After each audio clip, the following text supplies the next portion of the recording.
Evening, gents. Week 4. How are we both? Simon first. Yes, I'm very good, thank you, mate. I'm a bit woolly today, actually. Me and Huge got stuck into a bit of a Zoom call last night, which didn't end till late.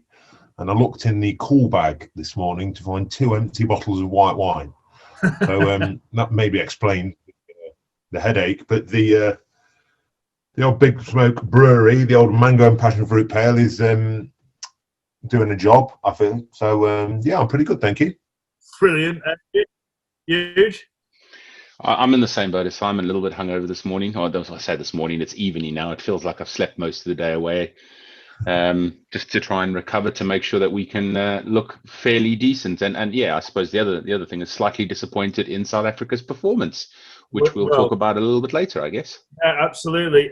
Simon mentioned it. We've been incredibly lucky to acquire a new partner. I similar to Simon, I'm drinking the. You may have seen me. I put something on social media about it when the partnership started last week. But Big Smoke Brewery have been kind enough to agree to keep us watered in a sense while we are putting the podcast together, which is incredibly kind. And they have also offered all of our listeners a code to action should they want to get involved. That is, use the code SLOGGINGIT if you want to sample some of their wares. It is amazing. They do a lot of different craft ales and beers and whatever, their own craft gins and stuff. We've been very lucky as a three ball to sample some of them so far, but you can't say things like that, but yeah, no, it's absolutely fantastic stuff. So my 2 personal favourites are the passion fruit and mango, and also the lemongrass. So that's just my opinion, but yeah, do check them out. Another partnership that you will have noticed, no doubt, is we've got some merch very early on, because obviously we expect this to go viral, and we're going to, everybody's going to want to get involved in this. A company called One Stitch Beyond have kindly sent us some different bits and pieces, some samples. So I think moving forward, we will start to maybe branch out into this. But they're lovely, aren't they, gents? They are very nice. Yeah, we need to check that they do sizes below extra large, because I don't think any of us 3 are getting into anything below that. So we'll do a bit of consumer checking for the listeners. I might have to get might have to ask for a small one for the wife, because she quite likes this one. So I'm sure that might get me in the good books. That the 2 a.m. Zoom finish with the Huge last night got me got me out of. I was talking to Jim about these actually. These hoodies that you can see on the video obviously are quite cool. We're currently wearing the yellow ones. There's other ones though. There's ones that come in green, pink, orange, red, all sorts of weird and wonderful colors with the strings in the inside. So yeah, look out on the website for the merch when we start putting it up there. Absolutely. We aren't doing this for our own commercial gain, obviously. These are non-paid partnerships. They are very much partnerships rather than commercial relationships, just to point that out. The other relationship that we obviously have, and is very very close to what we're trying to do, is to Lord's Taverners. As you know, every week we promote the text number, which is the ability to donate £3 to the charity by texting tabs 1127031. That'll be a £3 text donation. Please do make sure you are at least 16 and have the bill payer's permission before doing so. But do check them out. They're an amazing charity, and yeah, check out what the great work that they do. And it'll be great if you decided to get involved and support them. On to this week in cricket. Loads to cover. I mean, England, South Africa, the first game finished half an hour ago. Johnny Bairstow, the man that just, every time he gets bumped around the order or he gets dropped and then comes back in, he's like, right, 2 fingers up to you guys. And yet again, he has proven that he needs to be in that side. Yeah, I mean, to be fair, the England top 6, they may as well just, they could make it more interesting to decide the batting order. They could try making it like a first sprint to the crease. you start off naked and then you've got to get into full kit live on camera, and then the first two out there win those opening the batting. We are very blessed as an England cricket side and England cricket followers to have 6. And then if you look at some of the other guys that aren't in the squad, never mind the side that aren't getting a game, we are very lucky with that at the minute. We've got quite a good unit, it looks like. So yeah, it's a strong start. Bairstow did what Bairstow does, just wins games of cricket, doesn't he? It just seems in England they've got 5 or 6, well, 6, 7, 8 of them that can do that both with bat and ball. So what were your thoughts on South Africa, Huge? Yeah, I don't really want to talk about that. It was a pretty woeful performance, unfortunately. It was going really well until poor old Hendricks bowled that over that went for 28 and bowled a wide that I don't think second slip would have got a hand on it. It almost missed the pitch. It was so wide. He missed the cut stuff. Yeah. I mean, at least Harmison hit the cut stuff. He missed the cut stuff. I was about to say, you can imagine Big Steve sat somewhere up in Durham, just like going, brilliant. At least that's worse than mine. But I mean, I don't think Ben Stokes' contribution should be underplayed tonight. I think that partnership over 50 between him and Bairstow, that Ben Stokes again just continues to do what England need him to do every time they need him to do it. Like, those two absolutely turn that innings and that game back into England's favour, right? Yeah. I think that, I mean, Bairstow's just got the ability to adapt to whatever he does. Like, wherever he's asked to bat, wherever he's asked, whether it's keeping, whether he's fielding, he just grabs it and runs it. It's really good to see. And I think when people start talking about stats in the future and in 10, 15 years' time, when we're looking back at Ben Stokes' stats, for example, and his stats will never do him justice. He could be sitting there averaging almost 50 in Test cricket. He could be sitting there averaging 50 plus in one-day cricket if he was just playing in a way that he wanted to sort of for himself. But he doesn't. He wants to win games of cricket. And that, for me, is like people talk about the Headingley knot last year when he had 2 off 45 balls the day before, and then all of a sudden starts going. This England side have just got an ability to adapt, which we can't say we've had really. Even with the one-day side, you saw at the start of the tournament last year when the wickets weren't flat and belters, they were struggling a bit, but over the tournament they adapted and they found a way to win games. So it's a special time to be an England cricket fan at the minute, I think. When you were talking about Hendricks there, obviously Tom Curran bowled an over that went for 24 in the first innings, and people were going, oh my God, and then I couldn't quite believe, I mean, because Hendricks, Sean Pollock on commentary was talking about the fact that he'd have gone to Hendricks at the death because he's got this amazing back of the hand slower ball that he'll bang into the pitch. But I mean, for whatever reason, it just went terribly wrong. Like Lungi Ngidi bowled one over that went for 4 in the 18th, and then he went for 10 to lose the game the first 2 balls of the 20th. Like, it was a real nip and tuck game. Like, I mean, I was downstairs watching it with Lisa. Obviously, you two know it's my wife. And obviously Simon and I were there at the Newlands test in January, getting far too drunk on brutal fruit and Castle Lager. But I mean, the thing that struck me about seeing Newlands is I think it's the most incredible place, as we spoke about last week on here, just to watch cricket. But it felt really, really weird to look at the Oaks grass bank and the rest of the stadium completely empty, because you're just used to seeing it as being, full of fans from all over the world, because that is like a destination where people love to go and watch cricket being played. Yeah, it's sad to see I suppose it's every stadium that you look at the moment, they're all empty at the moment. And yeah, it was really interesting. One thing I did take from that though is without the crowds, you hear the bat on ball and the swishes a lot more. Bairstow, when he had a couple of those ones that he tried to hit back to the UK, basically, that wind that bat generated when he was swinging was unbelievable. But yeah, I suppose that's why the ball goes as far as it does. Yeah, it's sad to see, but at the same time, I suppose it's at least we get to watch it on the TV, right? Yeah. Yeah, absolutely. Australia and India also happened today. Yeah. I didn't get much chance to follow that. I think you had a look at that one, you. Yeah, I did. It was interesting. It was well, first of all, I thought they were playing on a highway with the amount of runs that were scored. I mean, it was 370 plays 308, so very, very high run scoring game. Poor bowlers obviously went and fetched a lot of leather.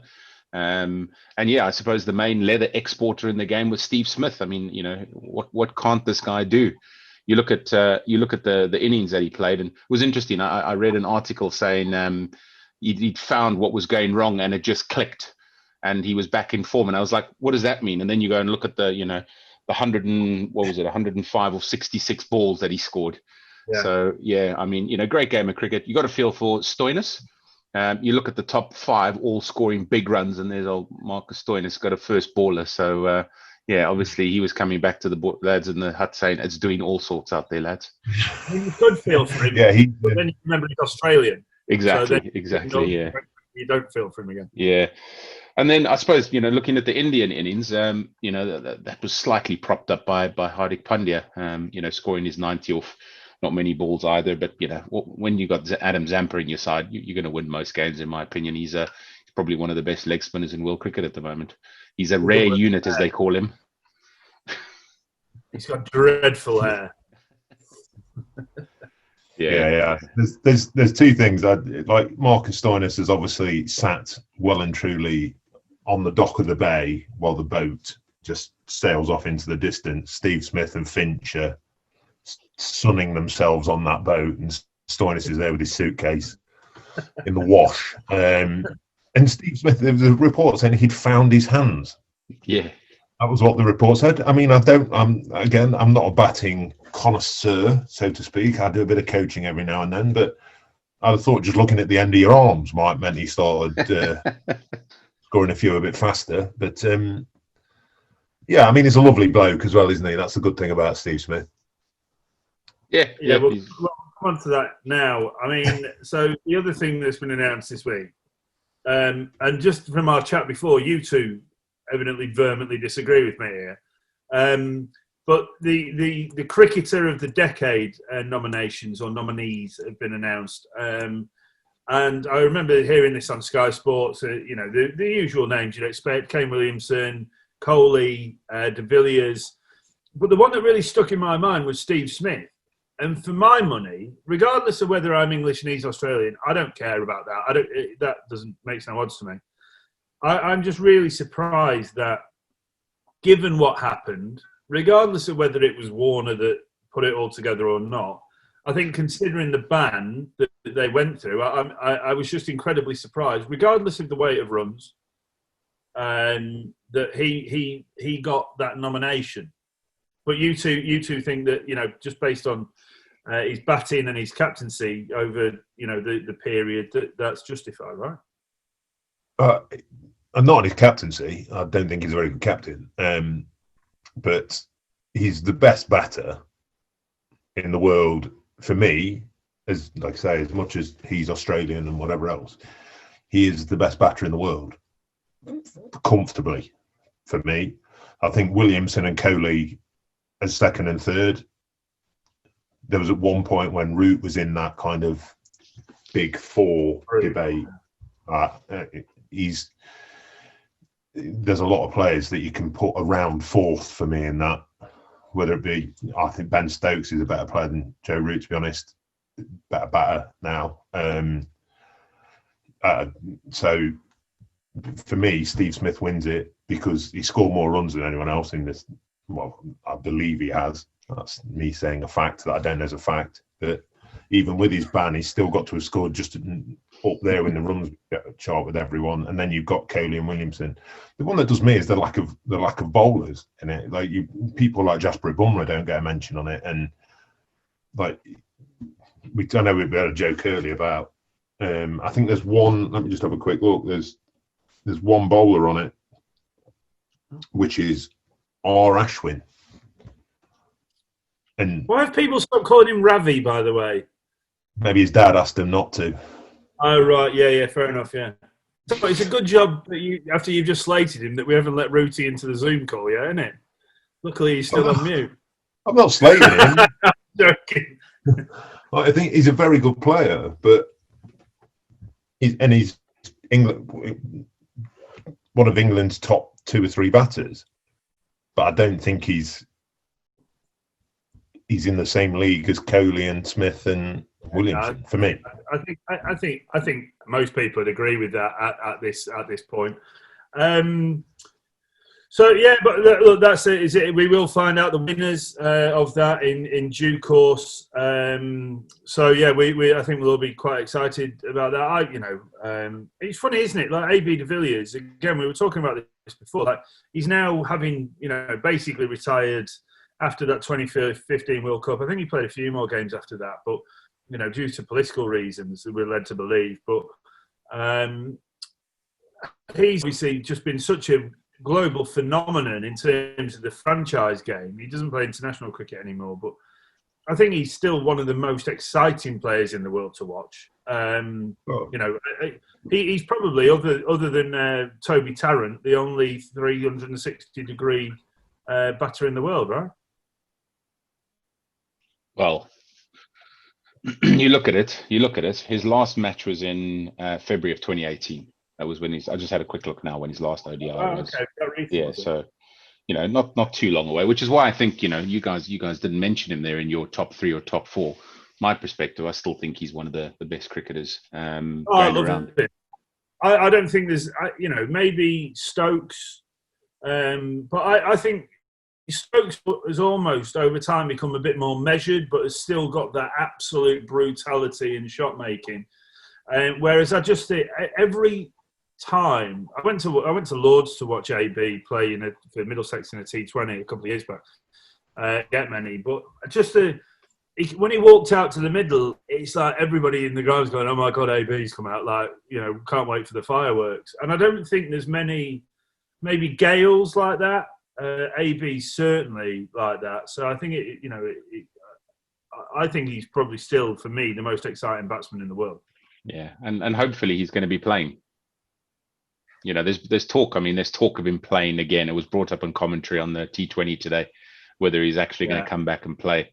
I'd love to see him back playing international cricket. One, because obviously it'll strengthen South Africa's batting lineup, which is great. But yeah, I mean, he just pulls crowds, man. You look at the way he bats and how many runs he scored for RCB in the IPL, and it's a pity he's not playing in the Big Bash this year. But I suppose given the current circumstances, and he's focused on his family, which is interesting. Yeah, fair enough. Yeah.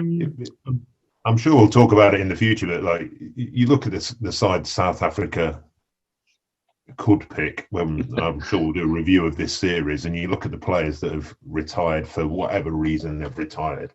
I mean, you sort of looked at Hashim Amla last year for Surrey, just runs for fun, right? Absolute runs for fun. You look at people like Abbott down at Hampshire. You look at these guys, and I mean, huge. I'm sure you're far more aware of the political situation, but that goes off, and we can be kind of blissfully unaware of the ins and outs of it, and it's almost to the point where I don't think I have a valid opinion on it.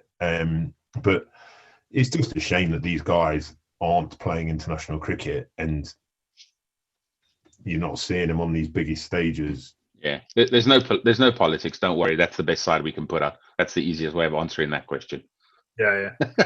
And then, so finally, in a minute, we will be going to Eugene and I today interviewed Mark Alleyne, who will be the guest for this podcast, which is amazing. So we look forward to playing you that in a minute.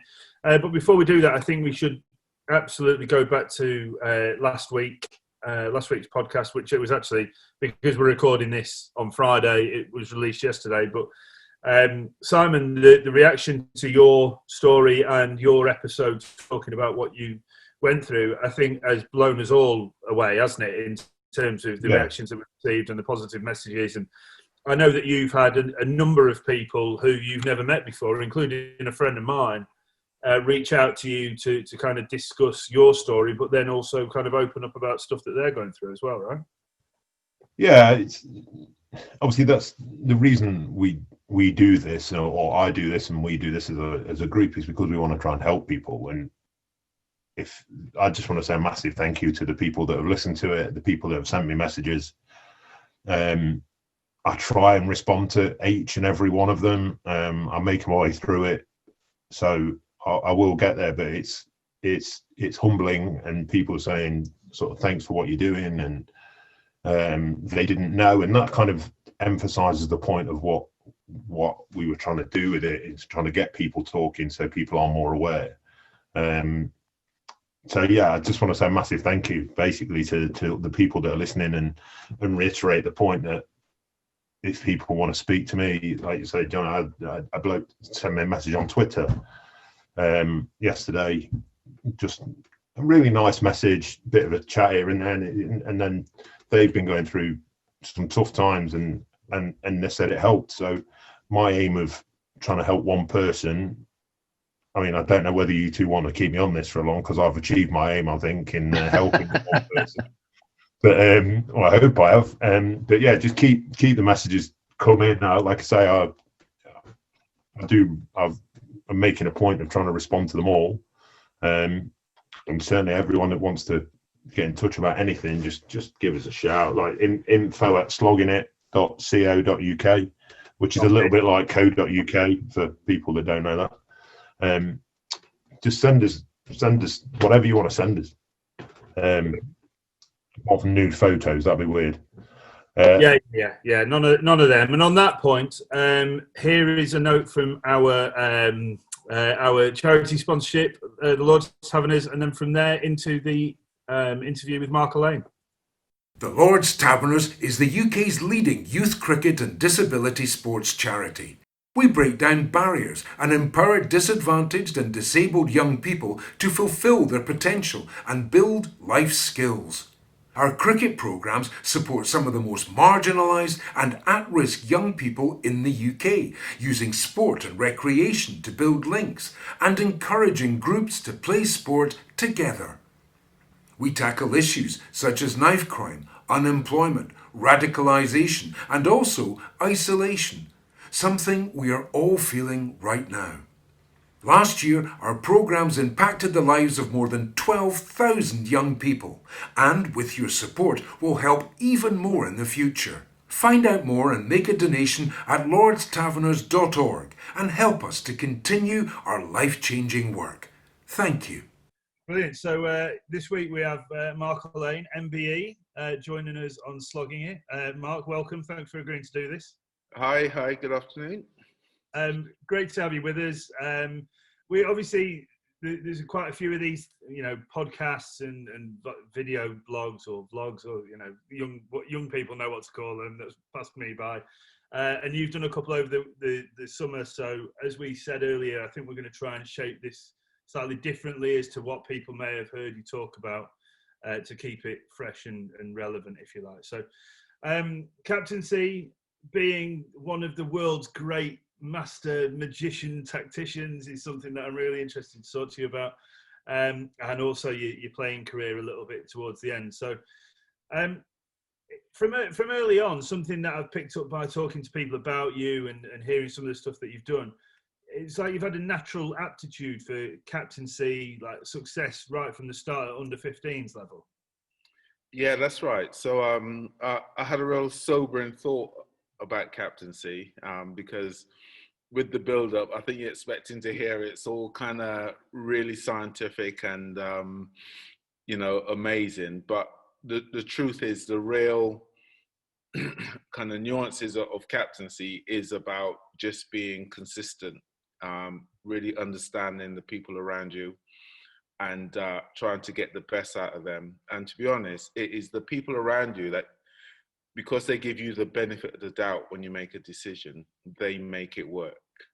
When you lose that trust, that's when you've got to work really hard as a captain. So, yes, I felt as though I really lived and breathed the game, and I sometimes felt a couple of steps ahead of where we were meant to be. But without the guys around you trying to execute that in the way they did, they're the ones that make you look a little bit good. Yeah, yeah, absolutely. I mean, you mentioned being a couple of steps ahead. Something that I have heard you talk about before is working around off the ball stats. So there'll be that will mean nothing to a lot of people. So can you kind of just give the wider listeners, I guess, a view into what that means? Okay, so I guess in sporting terms, I think sometimes you hear it in football. You know, a football in a 90-minute game might only have the ball for 3.5 minutes. That's an awful lot of the game left. Yeah, Twiddling your thumbs. Of course, they're not twiddling their thumbs. They're trying to affect the game in another way. So very similarly in cricket, you know, there are only so many balls you face, so many balls you bowl. So it's all about, can you affect the game when you're not directly in play? yeah. And the more people that can do that, the more impact you're going to have as a team. So yeah, we did focus a lot on kind of what we call phase 2 fielding, you know, creating different angles, giving batters different things to look at, to think about. And is there any one specific thing that makes a difference? It's just a combination of it all that helps put the batting side in particular under a bit more pressure, make worse decisions, and make the job a bit easier for the bowlers. Do you think that? I mean, I think there's that fielding position that seems to have come in the last kind of 10 or 15 years, maybe slightly longer. Maybe you're to thank for it. Like that's that idea of saving two. Yeah. So rather than just boundary riding, then you know 10 or 15 yards off to create that pressure almost because to force a run out is by creating doubt in the batsman's mind, right? Yeah. And also what it does, I mean, if you're not scoring maybe as efficiently as you ought to, it does make you take slightly bigger risks to catch it up. And as we know, the more risks the batters take, the more vulnerable they become. So, you know, I've always way anyway, to be honest. I'm at massive risk to myself whenever I've got a bat in my hand, whether it's in the nets or out in the middle, to be honest. Yeah. So it's about kind of managing the game. I think what you would say. So to go back to captaincy again slightly. So I've captained sides and found it quite difficult. So as someone who considers themselves as quite a people-orientated person, something that I really found difficult was the management of relationships within that, because you are friends Monday to Friday. Yeah. I felt this incredible sense of wanting my mates to enjoy their Saturday. And then almost if they're not taking part as much as maybe they'd like, I'd found that put a lot of pressure onto me. Maybe that's different from the amateur game to the professional game, but have you got any advice for captains on how to kind of go about managing that process? Well, yes, I touched on it earlier in terms of those relationships, kind of building that consistency with people. And, you know, when you do make a decision, they're not taking it personally. Yeah. They trust that you're doing it for the benefit of that group. And yes, for that split second, it might be a little bit hurtful if you're not bowling the next over. But you soon realize, right, what's my next job? So you almost, you know, like a small child, you've got to keep stimulating them, right? You've got something else to do here. We haven't got time to worry about, you know, whether you're bowling the next over or not. You need to be saving 2 at fine leg. Yeah. Or you need to be, you know what I mean? So keep activating them all the time, making sure that every single thing they're doing is worthy of being out there. And I think that trust builds up quite quickly over a period of time.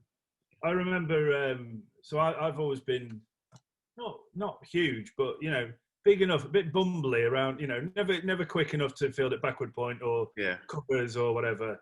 And I remember one of the coach when I was at Wimbledon was a guy called Sean Davies, who you'll have played against in probably '99. He was playing for Zimbabwe at the time. And he always said to me, no matter whether you pick it up cleanly or not, the intent of getting to the ball as quickly as you can is what can, as you say before, like effectively direct a run out and stuff like that. These little I guess captaincy and coaching, which we'll obviously come on to because that's now a huge part of what you do. It's those little mental cues, isn't it, to get people to think in a certain different way to kind of get the best out of what they can offer. That definitely right. I mean, that but when the batter hits the ball, if he senses that you're already reacting, he's now going to maybe change his mind in his call. So he's changing his mind before he knows whether you pick it up or not. And in fact, sometimes a fumble is quite useful because he might change his mind again. So yeah, being bad at fielding could be quite confusing and quite useful at times. Never run on a misfield, all that goes, I guess. Obviously, I spoke, as I said to you earlier, I spoke to Owen Dawkins through a mutual friend. He referred to you as the most amazing mind he has ever known in cricket. He said tactically the most astute cricketer he's ever known. Did you, I mean, as all players do, I think, regardless whether it's professional or amateur, you have a sense of when your playing career is probably coming to an end.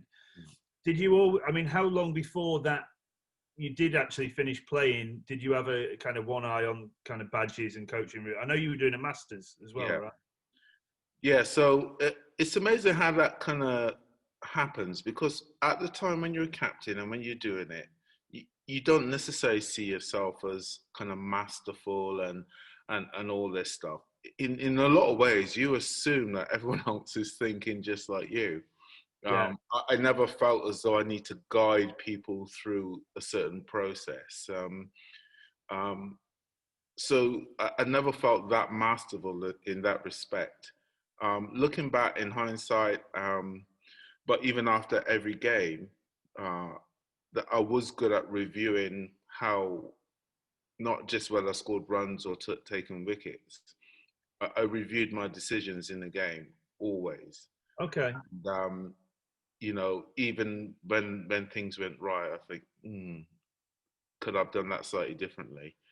And I know a lot of people are encouraged to do this, but I think that is where my detail was in my captaincy. And I always kind of try to evolve it every day, never got bored of it. And cricket really lends itself to that. I mean, so many different things can happen. It's just like I'm like a kid in a play shop when you walk onto a field. I mean, you know, anything can happen. And that's the exciting bit. I guess if you can take that much enjoyment out of what you're doing, I mean, look, people become professional sports people because they love it, obviously, in an incredible amount, but have worked hard enough to kind of realize that dream, I guess. And to hear you say that you love the kind of backroom side of captaincy as well, that, you know, obviously lends itself to very well to coaching. I'm interested to know, obviously, the World Cup campaign for England in 2015, Australia and New Zealand, was an absolute unmitigated disaster.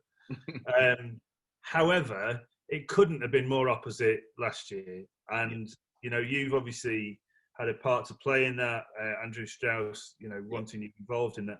Can you talk us through that? I mean, because that must make you, I mean, immeasurably proud as an Englishman to have played to England, to now have been able to help shape that World Cup winning side. Yeah, definitely. I think the major thing, and it was quite obvious that it was a disaster. So maybe discovering that it wasn't that major a thing. But sometimes people don't act immediately on it. And the good thing that Strauss did is that he did. And he got a good group of us together, you know, including Ashley Giles, Tris Scothick, Colin Wood, Michael Vaughan. And he was thinking 4 years down the line, how are we going to win this World Cup? And everything was talked about, on turn, dug up. And it was great just to give an insight into, you know, how we should think, how other teams are thinking, their build up to the tournament. Yeah. And it is such a nice thing to see that play out into a trophy winning conclusion, really. And yeah, it was very satisfying I mean, the guys played extremely exciting cricket leading up to that. And then the final is just, you couldn't, Oh. you couldn't dream about that kind of final. I mean, I know, yeah. I still talk about it here at Marlborough College. I mean, it was just had a little bit of everything. In fact, one of the moments I talk about a lot was and it wasn't touched on much. I think Santner was down at Long On, and he had a chance of throwing to the keeper's end. Wrong end. He threw to the wrong end. Yeah. I mean, he would have replayed that millions of times, thinking, "Why don't I just bounce it across the square? Stokes is out. New Zealand would then be favourites quite comfortably, and they chose not to." So. It's that very much split second thing, though, isn't it? You make a decision, and you kind of live or die by it, I guess. I mean, I was thinking the other day with Jason having misfielded 2 balls before in that super over. I mean, that would have played through his mind a million times in that split second before he then. And the way that people deal with it, I mean, we didn't. I mean, obviously, the side that I say we is that England have currently. Brilliant, but we haven't just discovered a team of fantastic cricketers. Even in 2015, we had some phenomenal players playing the game for us. I would just wonder: is it a mentality shift? You know, what are the big reasons behind it?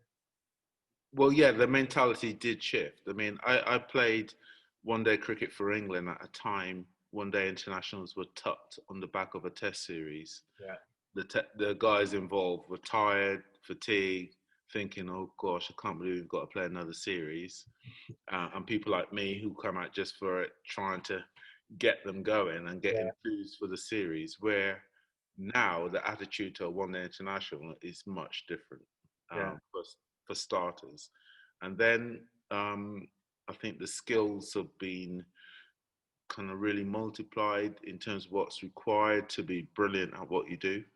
Okay, and the guys have got some really good cricketers in there that can. I mean, I think I read something about Morgan.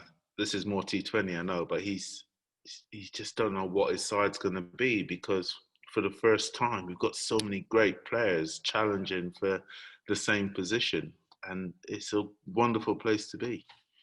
I think we talked last week, just touching on the IPL, and we were saying about how proud we all are of the England captain, because of he's now taking this almost his experience of captaincy, and he's kind of not maverick, but like you say, he does change things up, and to get the captaincy away from Dinesh Karthik halfway through the IPL, we decided that it was because the owners didn't like Dinesh Karthik for wearing short sleeve shirts, and obviously no wicket keeper in the world ever should wear short sleeve shirts. No, it's a no. But I mean, it's almost there's such a breath of fresh air been kind of forced into English cricket through last year. I mean, obviously 2005 was great, but we're now on a real high again, and it's just a shame that this year's has been tough. I mean, moving on to your school, obviously you sat there in what looks like a wonderful room there at the school. How has 2020 and affected you and coaching kids and what have you, and how have the kids reacted to it? Right. So sometimes I feel a little bit guilty saying this, because very often I'm asked about this with my colleagues at the school and stuff, but I feel very fortunate with cricket. And I'll tell you why, for a number of reasons.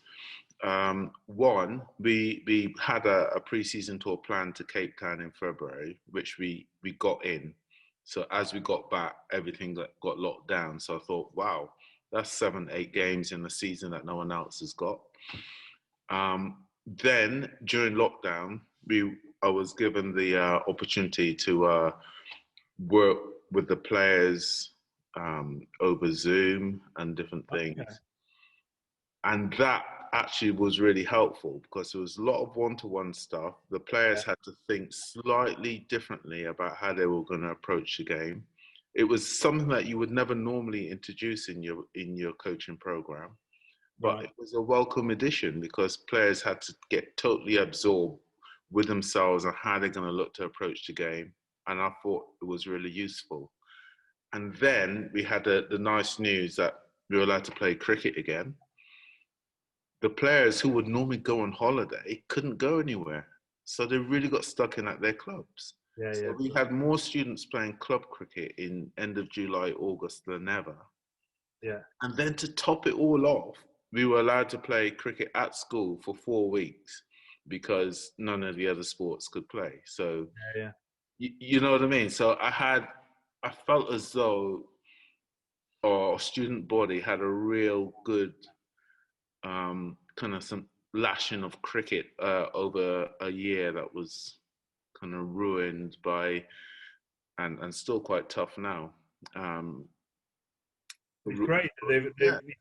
you've obviously been able to show, positive effect. And I guess for you to get your teeth into the opportunity, to going through your career like you have, enjoying that background work and having to think about, okay, how can we coach these kids, but through this situation in a different way, must have kind of given you that similar kind of opportunity again. Yeah, definitely. And there are definitely things from it that we will make sure we include in our full program. Brilliant. Because, sometimes you do things and you do it the next year and the next year and you think it's working because everyone's enjoying it. But I've never been scared to maybe introduce stuff, and maybe I probably was doing the same thing too often. So this has really reinvigorated myself and to strip the game back and look at it again. Fantastic. It's been great. I think talking to Marlborough College, you've obviously now, I think you're in process of planning for a new state-of-the-art development on site at the school for a cricket centre. I'm smiling. I mean, you are true to a certain extent. Right. So state of the art. We'll come back to that word again. Yeah, okay. Because the way this project kind of started, we've got we were going to redo some of our outdoor nets. Right. And then I thought, let's have some more nets, make it a real cricketing hub. Then the thought was, let's cover a few of them to make sure we can use it more often. So it's just going to be a basic cover, letting loads of light in. Yeah. So we're still not at state-of-the-art stage at this. It was just meant to be a really functional space. Oh, okay. So you can play cricket for longer periods when the weather's a bit dank and the light starts fading and that type of thing. Fine. That's However, what. Oh, right.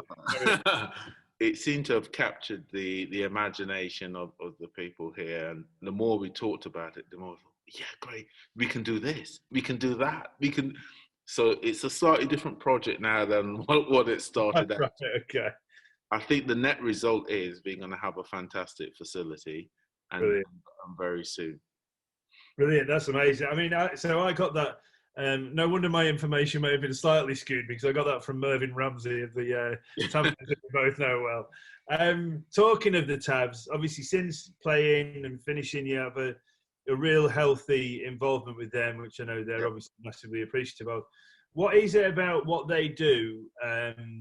We put an advert out, trying to help people drive donations to the Tabs in each episode. But what, from your perspective, is great about the Taverners and what they offer the wider society?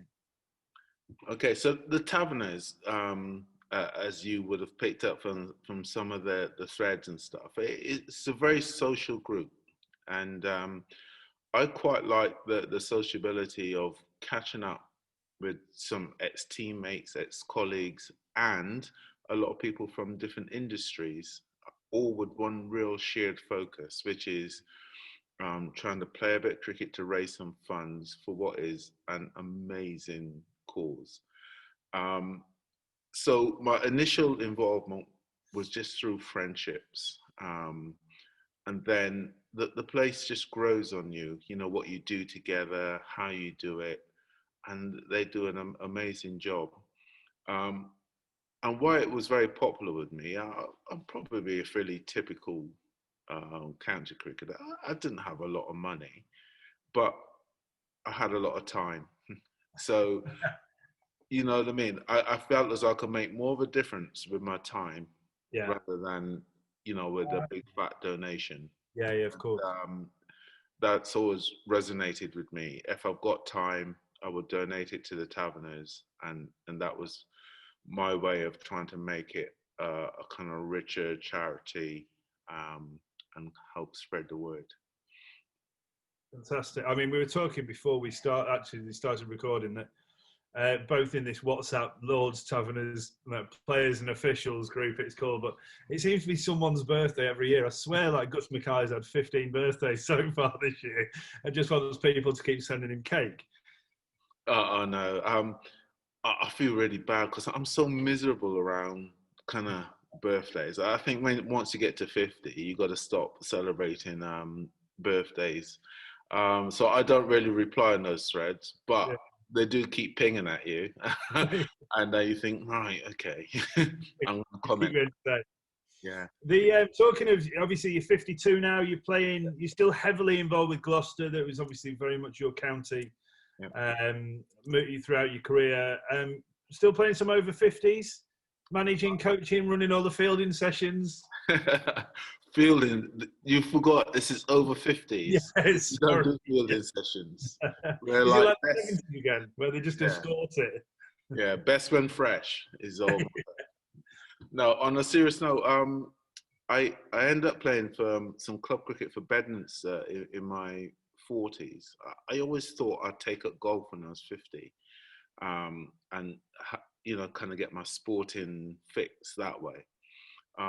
Ended up playing club cricket in my 40s just because I stumbled across an opportunity. Ended up at Bedminster where Tom Smith was playing for a while, and I really liked it. So they were really trying to get into the Premier League, and we got promotion that year.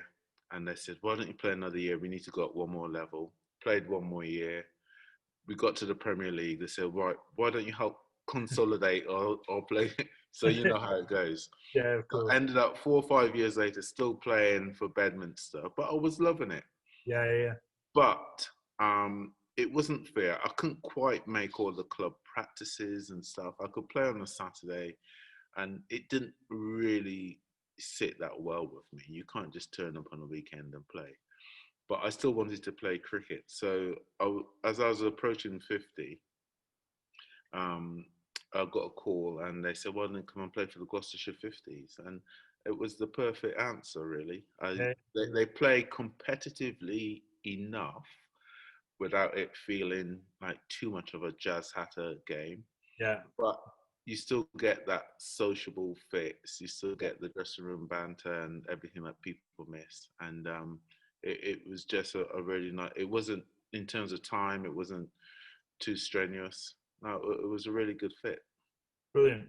I mean, obviously, you're still very fond of Gloucester, and the lads doing some great things down there this year. Certainly more in the last few years. That white ball team, certainly from a T20 perspective, has done some amazing things. Obviously, you know that through Woodstock, we sponsor 3 of the boys down there. I was really hoping this year that it was going to be Jack's year. Obviously, taking over from Maxi. You must be really proud of how the club has continued to grow since the success that you brought to the club initially throughout that kind of late 90s, early noughties period. Definitely. You do look out firstly for Gloucestershire scores, of course, and the general kind of rhetoric around the counties, particularly when it comes to one-day cricket, they know Gloucestershire is still a force. They've got some very destructive players that can take a game away from any opposition in county cricket, and have been doing it now on a regular basis. And they've now got a bowling unit that are really starting to find themselves, really consistent at what they do. The roles are obviously well defined, and the way they play, it's got a little bit of a swagger about it, and they don't expect to lose, which seems to be they seem to be in a good place with that. And I think what's really great too, that they're backing it up with some good 4-day performances. Still not as consistent as they would love to be, but it is really tough, combining all the comps with a smaller squad than most. So, am I sounding like Jurgen Klopp? Because of all the injuries, yeah. I think they would take a really good, run in the 21 championship, 4-day championship, if they've got a good run in that and some good one-day performances, I think they'll be really pleased with where they're at. Do you think, funny you talk about roles, certainly from a captaincy point of view, how important do you think it is for a captain to define roles to their squad players? So, especially those people who might be bouncing between the ones and the twos, for example. Yeah, I think having a kind of method of play is really helpful, because by defining the role, you're not just defining the role to the player, it's to the rest of the team. People understand what to expect from you, and if people have to make ground up, a bit like I keep using football metaphors, but a bit like a defender covering someone else. You know where you need to cover, and you start to really understand each other as a group. And I knew when we were at our best, guys would sit watching each other back, and they could almost predict what options they're going to take against certain bowlers. Not that we were predictable, but they just understood each other so well. They think, right, he's going to exploit this now. He's going to go early. He's going to make sure he gets the mid on back. He's going to play the reverse to sort that field out. And they talk through it all the time. And it's just people understanding their roles and understanding each other make competing on a daily basis much easier. Wow. Well, I'm sure that insight alone will all of the kind of amateur captains listening to this have just learned something from an absolute master. Just before we go, do you want to talk a little bit more about Marlborough College, where you are? It's out Swindon way, I believe, but I mean, it's a phenomenal school. I'm not sure what the intakes are like, but I mean, there may be people listening to this that are potentially looking to send the kids through the public school system. Yeah.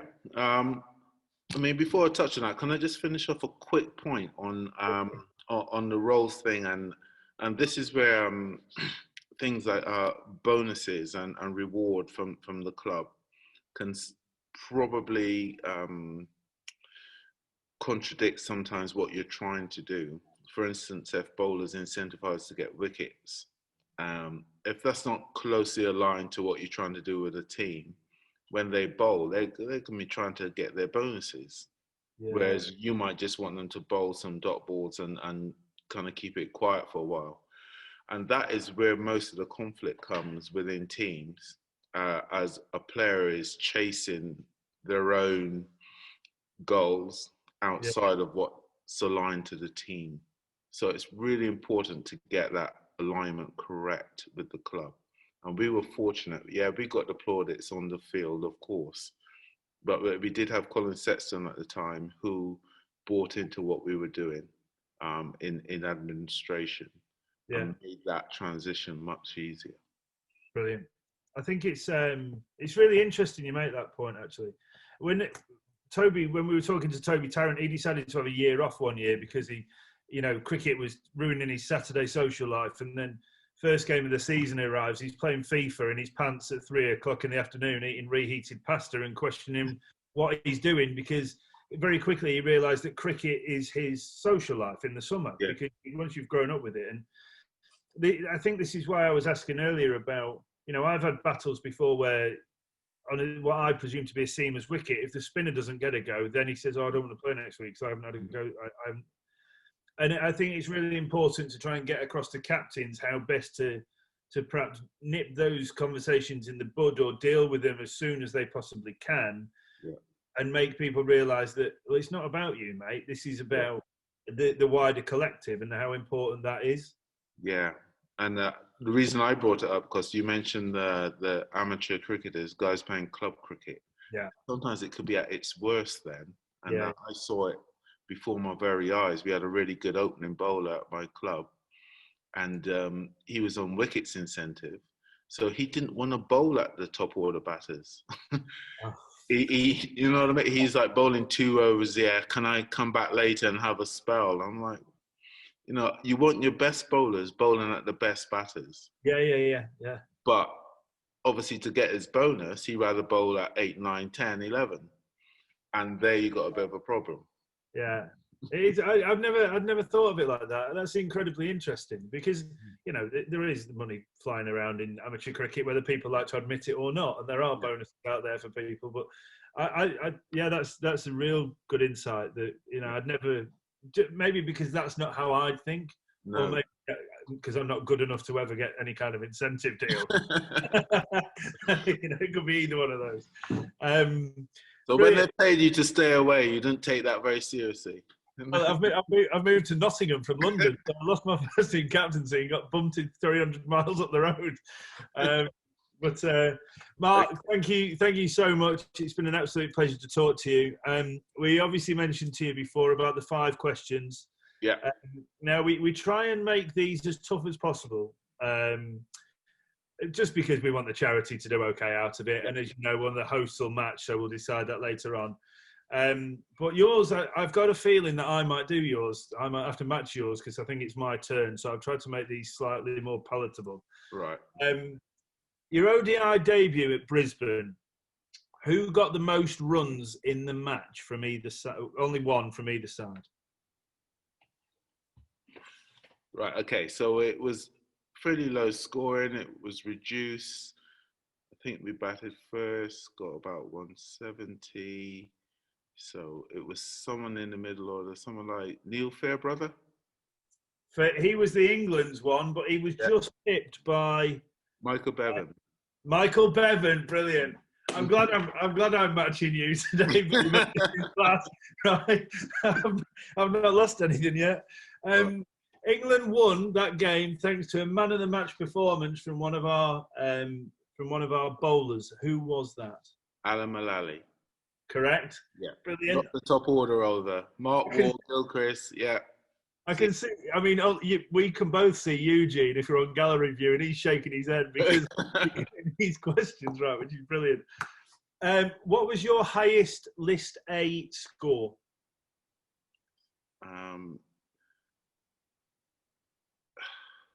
134.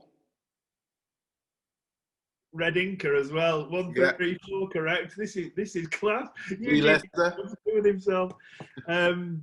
What was your best bowling figures across any format? Right. I don't know this to the exact thing, but I think it's at the Oval v Surrey. 6 for 60. 6 for 49. 6 for 40. Right. Close, but no cigars. That's 2 quick. And how many?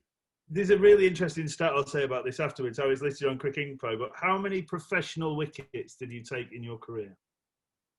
So that's ODI's first class List A and T20. Right. So this is very tricky because I know I've got 415 in first class and 415 in List A.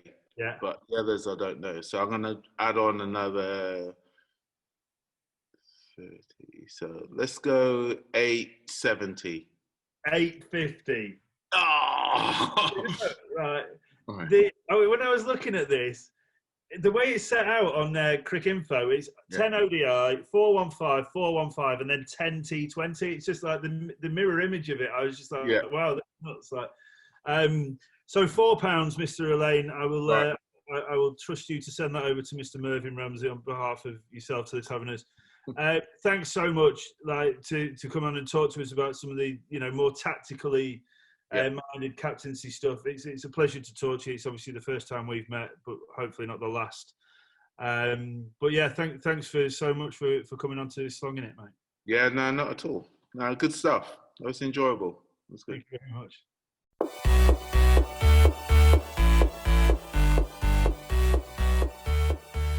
Looking for a new cricket equipment partner for yourself or your club can sometimes be tricky. With so many options to choose from, how do you make the right choice? When you want quality, value and service, there really is only one place to start. For more than a decade, Woodstock Cricket have been producing award-winning, high-performance cricket bats from their Shropshire workshop. Matched with their classy soft goods, luggage and accessories, Woodstock Cricket really do tick all the boxes. Get in touch with Woodstock Cricket and find out why many loyal clubs, players and international customers can't be wrong at info@woodstockcricket.co.uk. Thank you there to our partners, Woodstock Cricket, who for their continued support. Obviously, I mean, guys, brilliant insight from Mark Alleyne there. I think it's interesting that he is a voice. The younger people who may be listening to this might not know who he is, but I mean, what an influential character for English county cricket, where he led that Gloucester side to some amazing things. But very few people will have had the understanding that he was a massive part of that white ball England setup from 2015 to 2019, and he talked about some amazing things there. Yeah, I think that was the best thing about it for me. He went from talking about the fact that obviously his playing career when he was at Gloucester, and that Gloucester team, without massive names at the time necessarily, were incredible.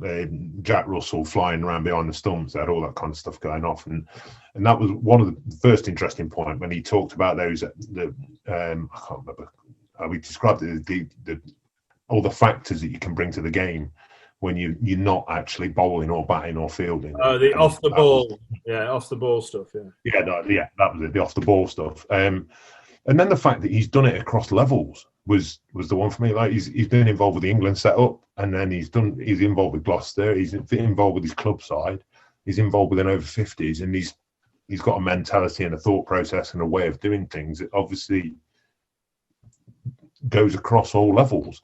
And that's for what we want to do and the people we want to speak to. That's, I mean, having someone of that caliber saying you need to set your club up this way, you need to make sure it's like, if I'm a club listening now and I've got an opening bowler that's on £20 a wicket, I'm changing that contract. Yeah. What a cricketing mind! What a unbelievable mind from my point of view, from the conversation that was had with him, in terms of how the leadership skills that he did to make sure that people knew what their role was and that they had to trust the processes and the procedures that they'd put in place. You've just got to do what you've got to do to the best of your ability, and you're going to win games. And people didn't question that leadership, which is why, to your point, Gloucester did as well as they did. And to some degree, I suppose you've seen that come through from England's point of view. We were just talking about how well England are doing against South Africa at the moment, and there's so much trust and belief that they can win from anywhere, which is that's part of their mental process.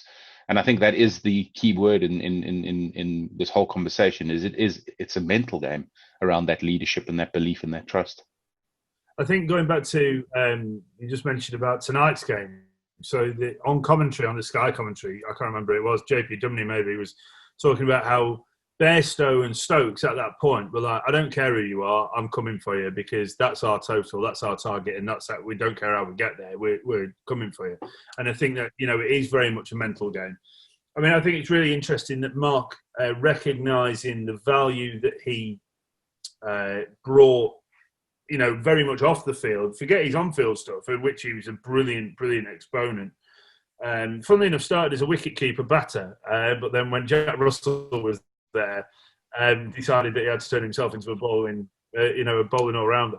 But the fact that he now is working at Marlborough College and is so passionate about helping these kids, and he talks obviously about they did stuff on Zoom and he did all this once. He's obviously so passionate about the game, but the kind of future of the game as well. I really enjoyed talking to him. I think the thing that came across to me was, like you say, it's a mental game, and like looking at what can people take from this time that we're going through at the minute, and that's that if you can mentally prepare yourself, and so you can look at a situation, put yourself in situations, and go, right, how am I going to approach this when I do get to an outdoor game? So if you're sitting there and you're number 5 batter for your club team, and go, right, this week I'm going to figure out how I'm going to do it. Some got a green wicket, we're 10 for 3. What's going to be my thought process? Am I going to be a counter attacker? Is that going to be my strength? Or am I going to be, right, I need to stick him through this to get to 20 overs and then we'll go from there. And that's everybody, no matter what stage of cricket they're at, can do that. You can sit and go, right, this is the situation. we're 120 for 2. I'm strolling out. There's 5 overs left. Where's my scoring zones? Like, that's funny. Anyone can do that. I had from personal experience, and I won't mention names, but there was an occasion where we were in a bit of trouble. Number 11's gone out. He's got 5 balls left to block out the game for the draw. Or we draw and get 7 points. Huge knows this story. I do. And I know the person involved. Yeah. Or we lose the wicket and we lose the game and get 0 points, or very few points or whatever. So first ball, half volley, bash. Now mid-off takes an absolute blinder, right? But we've lost the game. So as captain, I'm absolutely spewing. He walks off. Oh, well, it was there for it. No. And then a couple of other lads go, well, it's just the way he plays, isn't it? No! Like, think, and I found what Mark said about bowlers really interesting, because cricket is an individual sport within a team environment. And generally, if an individual does well, then the team benefits from that.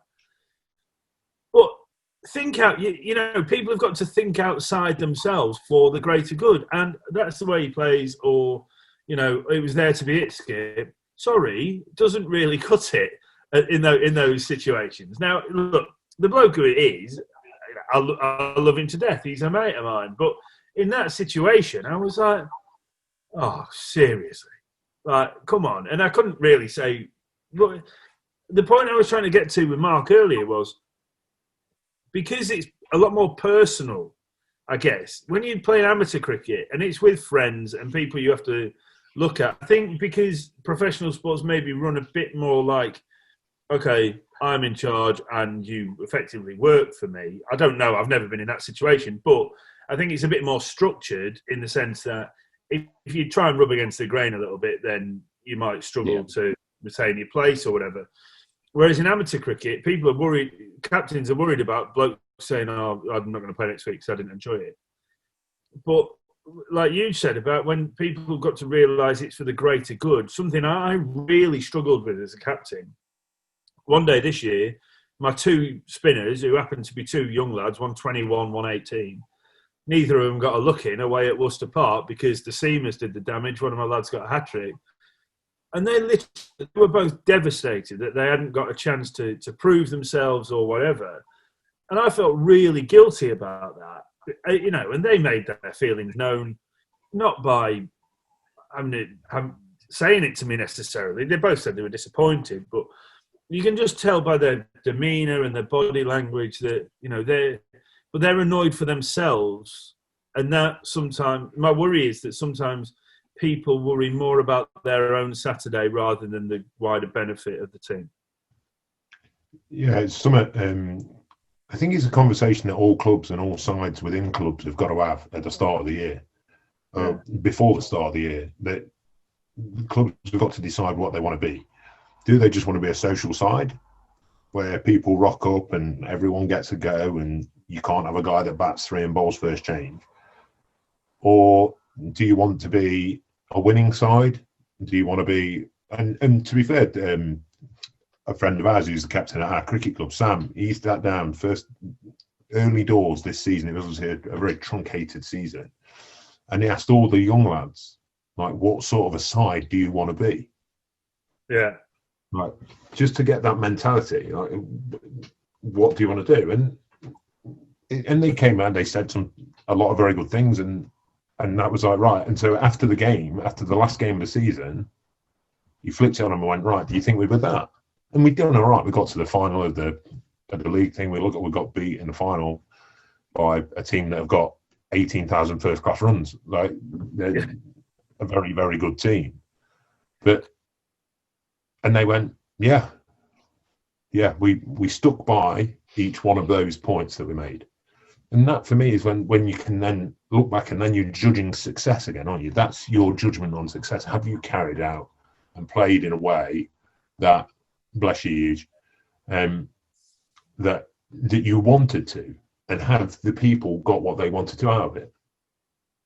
I think it was really. I mean, obviously, I'm now new to. So we're now going to play at the same club with me. Obviously, I've been moved up to kind of the area, and I found it really interesting that our first team squad meeting for the 2021 season happened in the first week of October, and I was a little bit like, oh, I'm not, maybe it's a bit early, but then when we had that, we obviously had it over Zoom. I thought, Oggy, the skipper, like, what he actually spent more time talking about last year, but okay, what are we going to take from last year into next year? Brilliant. I think that obviously with the problems that we faced this year and obviously not playing enough cricket, I think that I would implore, and I know my old club are doing it, trying to get together before Christmas to have like a proper meeting about, okay, let's reassess and reset goals for next year. Because I think a lot of problems come about, whereas if you don't then rework your goals, then you'll struggle to achieve anything. And obviously with no proper league anywhere really this year, goals will kind of just flown off into the distance, and every club needs to kind of reset their own goals for next year, because it will have been 18 months since they played any proper cricket, and so it'll be like a whole new experience again. But yeah, thanks to Mark. Eugene, you were there with me on it. I brilliant insight and conversation with him this afternoon. Yeah, totally agree, and yeah, really enjoyed it. It was, like I said, what he brought, and I forget the name of the club that you guys play at now. Must be a very good club though. But culturally, that's what sides need in order to win cups and trophies. Having that everyone's brought into the same culture and the same ethos, you're not going to lose many games, and if you do, you're still going to be able to hold your head up high. Yeah. Yeah. What is the name of the club again? Papal Nimby. That flows off the tongue nicely. To be honest, there's going to be 3 or 4 lads, 3 pretty big lads, on the fringe of the ones, and if they're not in the ones, in the twos next year, that is going to be some kind of formidable bowling attack. We'll make a half decent back row. You are? Half decent back row. I like that. We're all 35 plus, and we're in shape because round is a shape. Yeah, exactly. Yeah. Anyway, but yeah, brilliant lads. Really enjoyed it again. I think the new format of the kind of the start, the middle, and the end seems to be working, and it's great that we can then talk about the interview afterwards. Obviously, it won't be the same every week. We've got some amazing guests that are looking forward to coming on and spending an hour and 15 minutes with us throughout the entire thing, which is great. But just before we go, Simon, any final thoughts from you? Just looking forward to the cricket that's coming up. There's some good cricket coming up. Obviously, England and South Africa, and I did watch a game from the Lanka Premier League this morning. That was it's not quite IPL, but there's some good players playing in it, and it's some pretty good cricket. So I mean, there's loads of cricket to watch and be a part of, and for us to talk about. And another thing for me is just, again, a massive thank you for the response that I've had from the one last week. But now keep it coming, listeners. Let us know what you think. Let us know what you want to talk about. I've had some people ask if we're going to talk about sledging. Yeah, at some point. Topic, yeah. Well, you're South African, so we'll let him lead that conversation. All over that like a bad rash. Yeah. Huge, anything from you just to finish up? Yeah, I suppose 2 things from me. The first is we are still wanting your stories to give away the nice cricket bat that Woodstock is going to be providing on the 10th, and we're going to obviously talk about those stories. So please remember to send us that at info@sloginit.co.uk or co.uk, depending on which way you want to go. And I'm really glad that we're in tier 2 as of Wednesday. So or as of yesterday when you're listening to this. Where are you guys? So you can just jump on your bike there, Eugene, because we're both in tier 3. We've arranged a little bit of golf when we're both available next weekend, which is nice. So Simon, very much looking forward to that. I'm also going to try and get out with Simon's dad in the week. Yeah, a couple of last bits from me. YouTube. It's the first thing I'm going to say this week because I kept forgetting last week and got loads of trouble with Eugene pointing at me on the screen. Don't forget to rate us, like us, subscribe. All the feedback's amazing. Look, just stay in touch. Keep telling us what you want to hear. The sledging thing's brilliant. Look, ideas. Look, we're doing this, but we're doing it for you. So we want to hear what you want to hear about. Who do you want us to try and get on? Like, what stuff matters? What stuff are you finding interesting? What stuff do you want to hear less about? We're not here to dictate. We're here to listen and then kind of adapt to you guys as the audience. So thanks again for tuning in. Really looking forward to your continued support. And see you next time. Cheers, Jonah. Cheers, Si. Right. Cheers, boys.